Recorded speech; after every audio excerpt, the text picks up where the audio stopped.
आप सभी को पढ़ाने जा रहे हैं गंगा रिवर। तो गंगा रिवर जो है भारत की राष्ट्रीय नदी है। इन्हें 2008 में राष्ट्रीय नदी स्वीकार किया गया था, जबकि गंगा नदी में रहने वाली एक जीव जिनका नाम है मछली, तो मछली जो है उन्हें कहते हैं हम डॉल्फिन मछली। डॉल्फिन मछली को 2009 में राष्ट्रीय जलीय जीव स्वीकार किया गया था। यह नदी जो है मित्र 2525 किलोमीटर की दूरी तय करते हुए लंबी यात्रा करती है। जो निम्न प्रकार इनकी विशेषताएं हैं जो आपको हम आज बतलाने जा रहे हैं। यहाँ पर है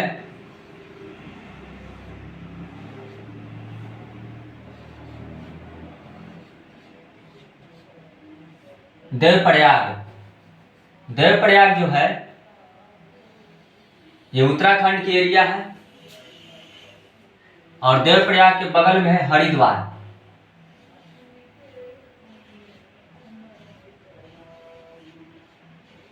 हरिद्वार मित्र, ये जो हरिद्वार है आप जो देख रहे हैं हरिद्वार, ये उत्तराखंड की एरिया है। यहाँ पर जो है गंगा नदी एक विशाल मैदान में नजर आती है और पुनः आ जाती है कनौज के पास, उत्तर प्रदेश।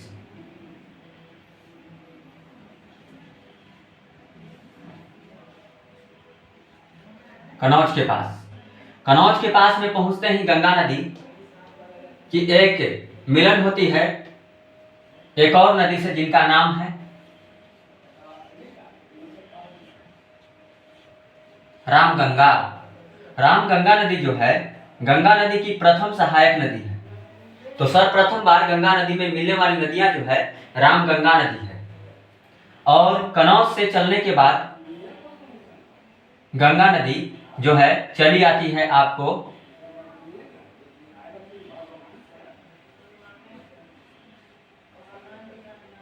प्रयागराज। प्रयागराज में आते ही यहाँ पर प्रयागराज में एक और नदी मिलन करती है गंगा नदी से, वो है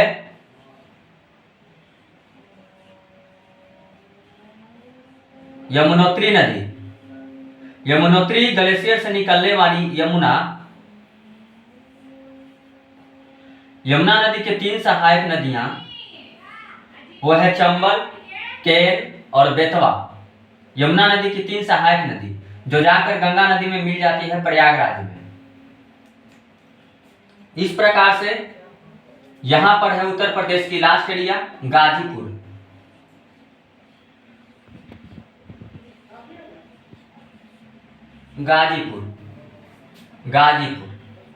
गाजीपुर में एक और नदी आकर मिलती है, वो है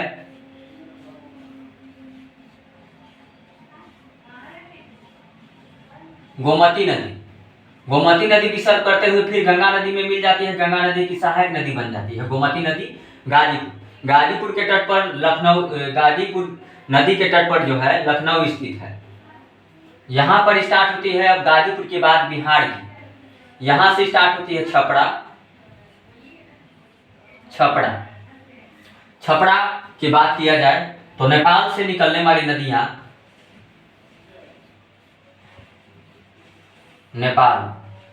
नेपाल से निकलने वाली नदियां विसर्ग करती हुई छपरा में मिल जाती है। तो नेपाल से निकलती है एक नदी का नाम है काली और एक की नाम है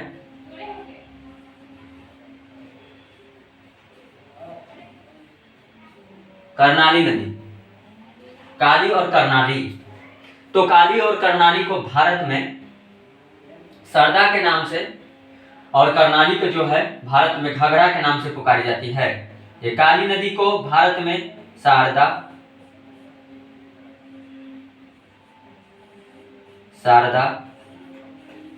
नदी और कर्णाली नदी को भारत में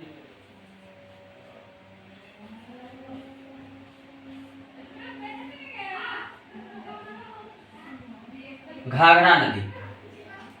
ठीक, तो कर्णाली नदी को भारत में घाघरा नदी। ये जो नदियां हैं घाघरा बनकर छपरा में मिल जाती है। नेपाल से निकलने वाली नदी है और छपरा में जाकर मिल जाती है, गंगा नदी की सहायक नदी बन जाती है।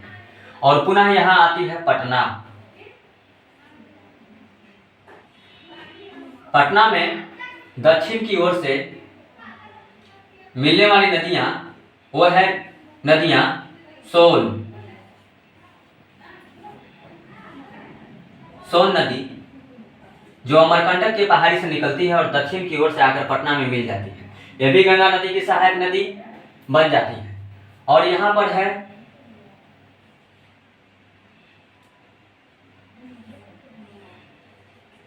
पुनपुन। तो पुनपुन में मिलने वाली नदियां गंगा नदी में पुनपुन में आकर प्रवेश करती है। एक नदी वो भी नेपाल से आती है, वो है नदी गोदावरी।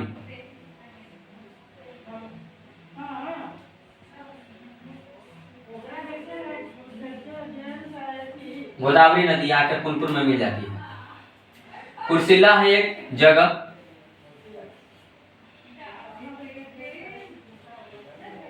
कुर्सिला। तो कुर्सिला में आकर मिलने वाली नदियां जो है मित्र, वो है कोसी नदी। कोसी नदी भी आकर नेपाल से आ रही है। कोसी नदी भी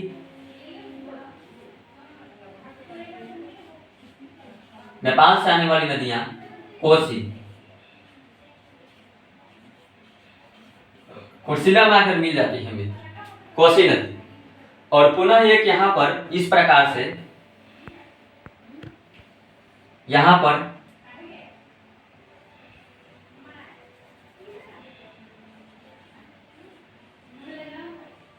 फरक्का,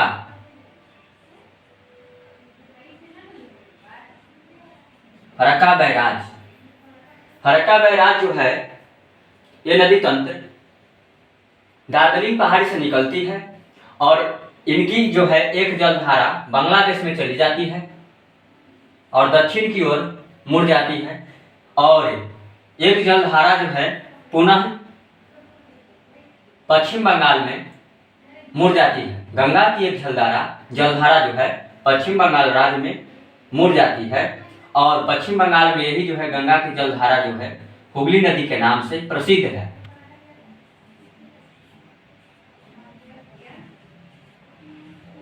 हुगली नदी, तो हुगली नदी के तट पर ही कोलकाता बसी हुई है। इस प्रकार से गंगा नदी की एक विशेषताएं आपने देखा। तो 2 मिनट हम इधर साइड हो जा रहे हैं, 2 सेकेंड आप स्क्रीनशॉट ले सकते हैं।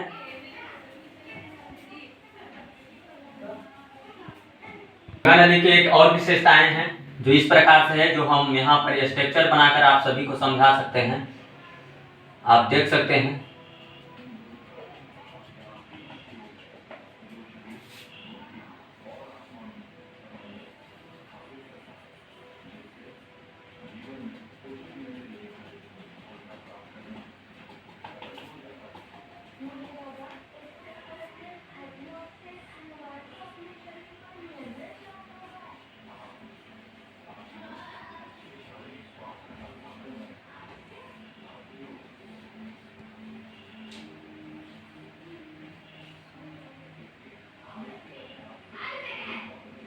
ये संतोपत ग्लेशियर है, यहाँ है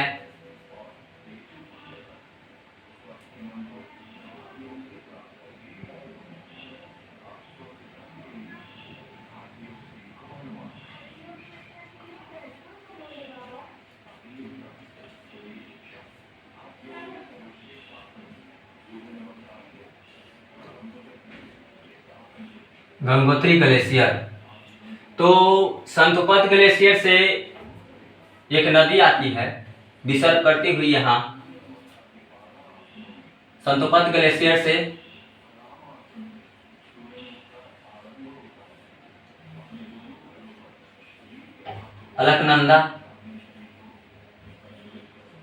अलकनंदा नदी निकलती है।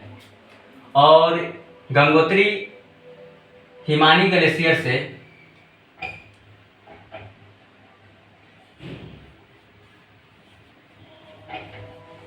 गंगोत्री हिमानी ग्लेशियर से निकलती है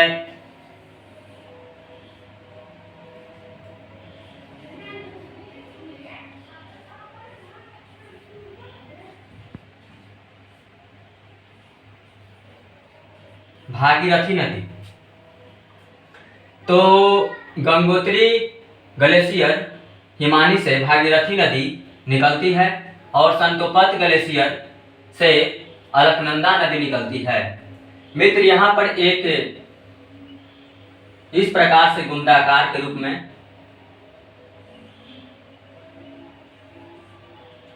टेम्पल है और इसी टेम्पल के पास में टेम्पल के पास से एक नदी आती है जिनका नाम है धौली गंगा।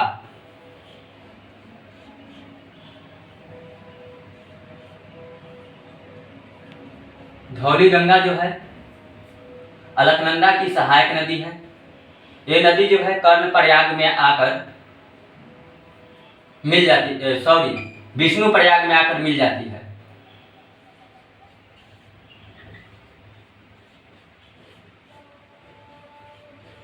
धौली गंगा नदी विष्णु प्रयाग में आकर मिल जाती है और अलकनंदा नदी की सहायक नदियां हैं। यहाँ पर एक और सहायक नदियां हैं।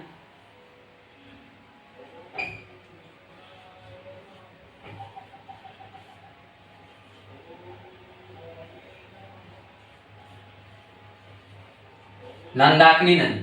नंदाकिनी नदी भी अलकनंदा की सहायक नदियां हैं जो आकर नंद प्रयाग में मिलती है।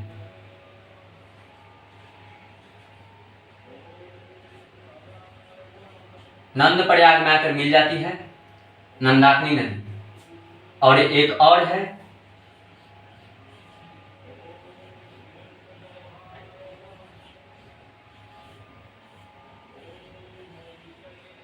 पिंडार नदी।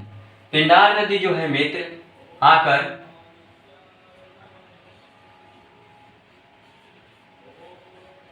कर्णप्रयाग में मिल जाती है। इस प्रकार से आपने देखा। एक और यहाँ पर एक ग्लेशियर है। यहाँ पर भी एक टेम्पल है। टेम्पल के पास से एक और ग्लेशियर से निकलने वाली वो है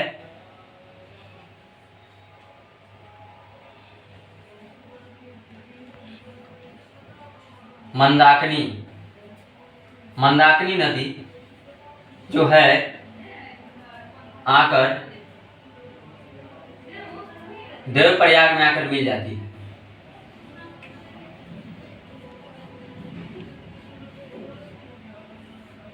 देवप्रयाग में आकर मिल जाती है। इस प्रकार से आपने देखा। और गंगा नदी की पांचवा रूप देवप्रयाग है।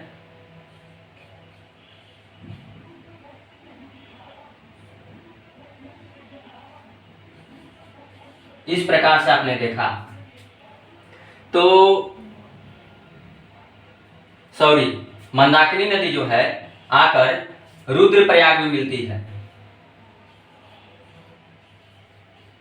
रुद्रप्रयाग में आकर, क्षमा कीजिएगा, मंदाकिनी नदी जो है आकर रुद्रप्रयाग में मिल जाती है। रुद्रप्रयाग में आकर मिलती है और पांचवा रूप है जो नदी है आपको देवप्रयाग धारण कर लेती है, गंगा नदी। तो आपने देखा कि गंगोत्री हिमानी से और संतोपत हिमानी के संगम के मेल से गंगा नदी के निर्माण हो रही है। तो दो नदियों की संगम के मेल से गंगा नदी की निर्माण हो रही है, न कि गंगा नदी किसी एक ग्लेशियर से निकल रही है। दो नदियों के मेल से भागीरथी और संतोपत हिमानी के संगम के मेल से गंगा नदी मिल रही है। तो हम आज की जो पढ़ाई है हम यहीं पर समाप्त करते हैं। और अच्छा लगे तो इन्हें लाइक और शेयर करें। हृदय से धन्यवाद सभी छात्रों को।